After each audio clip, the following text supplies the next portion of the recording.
بسم اللہ الرحمن الرحیم۔ آج بڑے دو اہم مسئلے بیان کرنے ہیں۔ پہلا مسئلہ ہے محرم الحرام کے روزے کے متعلق، اور دوسرا مسئلہ یہ ہے کہ بعض لوگ محرم کے مہینے کو نحوست والا، غم والا مہینہ سمجھتے ہیں اور اس میں کسی بھی قسم کی خوشی کرنے کو ممنوع سمجھتے ہیں۔ ان دو مسئلوں کے حوالے سے آج گفتگو کرنا مقصود ہے۔ پہلا مسئلہ یہ ہے کہ حضرت اماں جان صدیقہ کائنات حضرت عائشہ صدیقہ رضی اللہ تعالی عنہا سے روایت ہے، اماں جان ارشاد فرماتی ہیں کہ زمانہ جاہلیت کے دور میں جو قریش کے لوگ تھے یہ 10 محرم کا روزہ رکھا کرتے تھے جاہلیت کے دور سے، اور پھر اللہ کے رسول صلی اللہ علیہ وسلم بھی جاہلیت کے دور میں نبوت سے پہلے 10 محرم کا روزہ رکھتے رہے ہیں۔ اور پھر جب رمضان شریف کے روزے آئے، جب رمضان کے روزے فرض ہو گئے، تو یہ جو عاشورہ والا روزہ تھا 10 محرم کا، اس روزے کی فرضیت ساقط ہو گئی، البتہ آپ صلی اللہ علیہ وسلم یہ روزہ رکھتے رہے۔ یعنی پہلے تو تھا یہ فرض، لیکن جب اس امت کے لیے رمضان شریف کے روزے آ گئے تو پھر اس کی فرضیت تو ختم ہو گئی، لیکن اللہ کے رسول صلی اللہ علیہ وسلم یہ روزہ پھر بھی رکھتے رہے، اور امت سے یوں ارشاد فرمایا کہ تم میں سے جس کی مرضی ہو روزہ رکھ لے اور جس کی مرضی ہو روزہ نہ رکھے۔ اور پھر حضرت عبداللہ بن عباس رضی اللہ تعالی عنہما سے روایت ہے، وہ فرماتے ہیں کہ اللہ کے رسول صلی اللہ علیہ وسلم نے ارشاد فرمایا کہ اس سال تو میں نے 10 محرم کا روزہ رکھا ہے، لہٰذا اگلے سال اگر اللہ نے میری زندگی رکھی، میری زندگی باقی ہوئی، تو انشاءاللہ میں 10 محرم کے ساتھ 9 محرم کا روزہ بھی رکھوں گا۔ تو یوں سنت یہ ہے کہ بندہ 9 محرم کا بھی روزہ رکھے اور 10 محرم کا بھی روزہ رکھے، یہ اللہ کے رسول صلی اللہ علیہ وسلم کی سنت ہے۔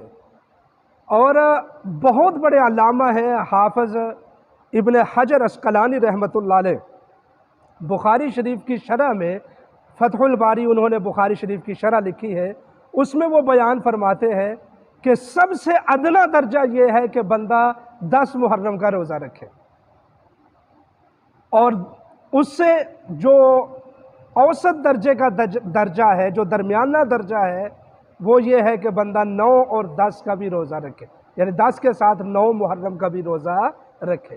اور سب سے اعلیٰ درجہ یہ ہے کہ بندہ 3 روزے رکھ لے، 9 کا بھی، 10 کا بھی، 11 کا بھی، تاکہ اللہ کے رسول صلی اللہ علیہ وسلم کی اس سنت پر عمل ہو جائے جو آپ صلی اللہ علیہ وسلم ہر مہینے میں 3 دن روزہ رکھتے تھے۔ تو یوں 9، 10 اور 11 کا بندہ روزہ رکھ لے، یا کم از کم بندہ 10 محرم کا روزہ رکھ لے، کیونکہ حدیث شریف میں یہ بھی آتا ہے کہ جس نے 10 محرم کا روزہ رکھ لیا اس کے 1 سال پچھلے کے سارے کے گناہ معاف فرما دیتے ہیں میرا اللہ۔ یہ اس قدر افضل روزہ ہے۔ تو اس لیے ساتھی 10 محرم آنے والا ہے تو کوشش کیجیے، عام طور پر کام کاج سے بھی چھٹی ہوتی ہے، 9، 10 کو ہوتی ہے نا، تو اس لیے کوشش کریں 9 کا بھی روزہ رکھ لے، 10 کا بھی روزہ رکھ لے، یا کم از کم 10 محرم کا روزہ رکھ لے۔ البتہ اعلیٰ درجہ جس طرح میں نے بیان کیا وہ یہ ہے کہ بندہ 9 کا، 10 کا اور 11 کا روزہ رکھے۔ لیکن میں ان لوگوں سے سوال کرنا چاہتا ہوں کہ جو محبت کے نام پر سبیلیں تقسیم کرتے ہیں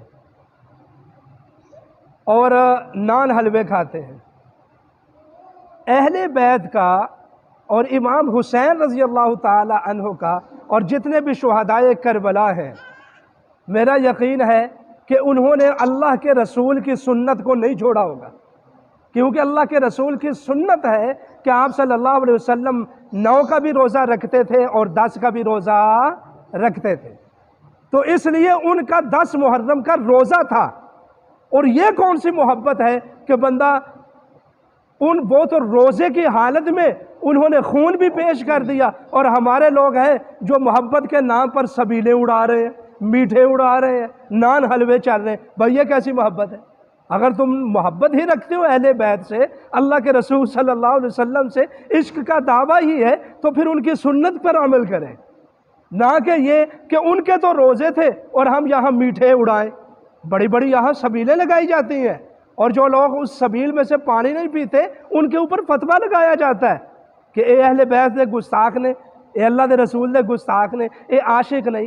بھائی عاشق وہی ہے جو اللہ کے رسول صلی اللہ علیہ وسلم کی سنت کے اوپر عمل کرتا ہے۔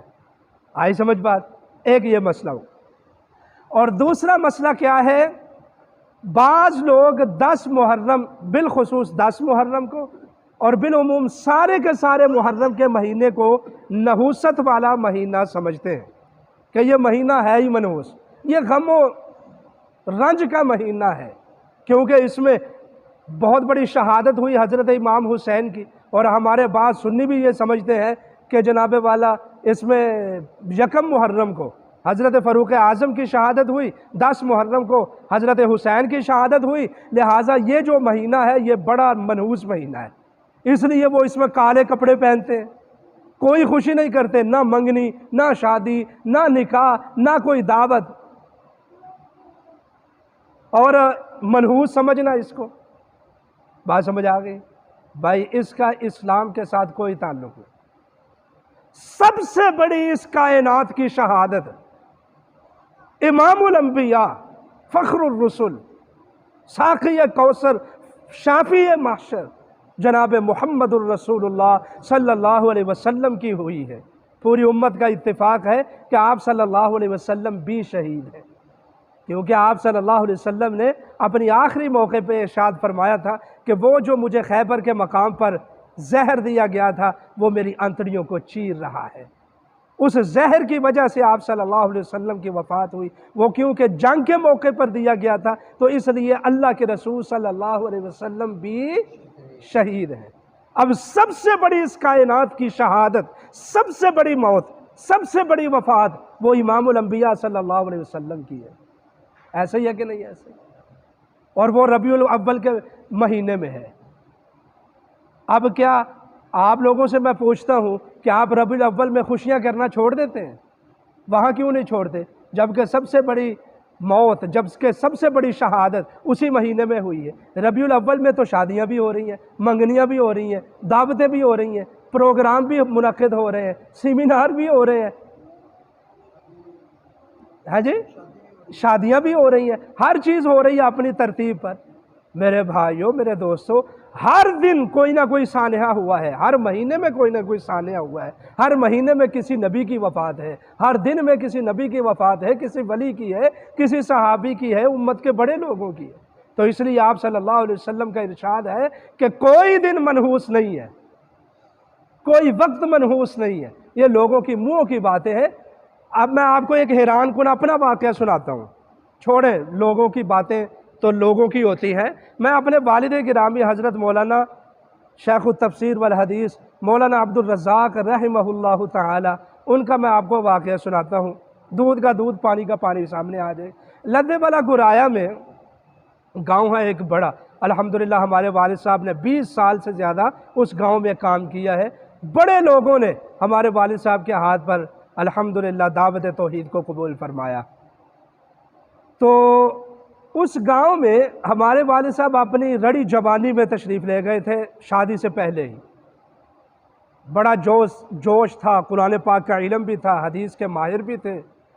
اب پہلے مولوی تھے اس گاؤں کے جنہوں نے جا کر اس گاؤں میں یہ مسئلہ بیان کیا کہ محرم کے مہینے میں کوئی نحوست نہیں پائی جاتی، چاہے کہ کوئی بندہ شادی کرے، چاہے کوئی بندہ بیاہ کرے، چاہے کوئی دعوت سیمینار ہو، کوئی فرق نہیں پڑتا، یہ بھی عام مہینوں کی طرح ایک مہینہ ہے۔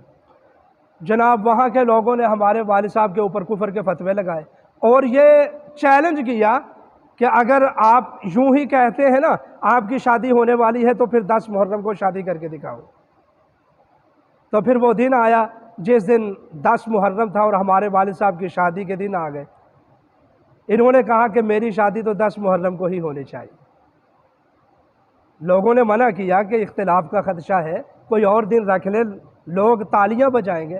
ہمارے والد صاحب کہنے لگے میرا معاملہ ہے، میں جانوں، میرا رب جانے۔ کسی کو میرے گھریلو معاملات میں عمل دخل کرنے کی میں اجازت نہیں دوں گا۔ لو جی جب شادی کا دن مقرر ہوا، لوگوں کو پتہ چلا، انہوں نے فتوے جاری کیے، اس مولوی کی شادی نہیں چلے گی، یہ شادی کبھی بھی چل نہیں سکتی، اور اگر یہ چل گئی شادی، کوئی نیانا نہیں ہونا، کوئی بچہ نہیں ہوگا، اور اگر کوئی بچہ ہوا تو وہ مر جائے گا، اس کی بیوی بھی مر جائے گی، یہ مولوی بھی مر جائے گا۔ اور پورے گاؤں میں پوسٹر لگ گئے ہمارے والدین گرامی کے خلاف۔ اب لوگوں کا یہ عقیدہ بنا ہوا تھا کہ جس نے 10 محرم کو یا محرم کے مہینے میں کوئی شادی نکاح منگنی وغیرہ کر لی تو وہ تو بندہ مارا گیا۔ الحمدللہ ہمارے والد صاحب کو اللہ تعالیٰ نے 7 بیٹے 5 بیٹیاں دی، اور 7 بیٹے بڑے صحت مند ہٹے کٹے اور قرآن پاک کے حافظ اور عالم بنے، اور اسی طریقے سے بیٹیوں کو بھی پڑھایا لکھایا، وہ بھی قرآن پاک کی عالمات ہیں۔ لوگوں کی منہوں کی باتیں ہیں، لوگ چاہے کہ جو مرضی کہتے رہیں، تو اس لیے اگر آپ صلی اللہ علیہ وسلم کی شہادت اور وفات کے مہینے میں آپ لوگ خوشی کر سکتے ہیں تو پھر محرم کے مہینے میں بھی کر سکتے ہیں۔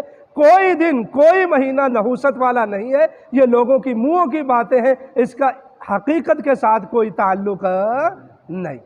یہ میں نے عملی واقعہ اپنے گھر کا، اپنے والد صاحب کا میں نے آپ کو سنایا ہے۔ اللہ تعالیٰ سے دعا ہے کہ عمل کی توفیق عطا فرمائے۔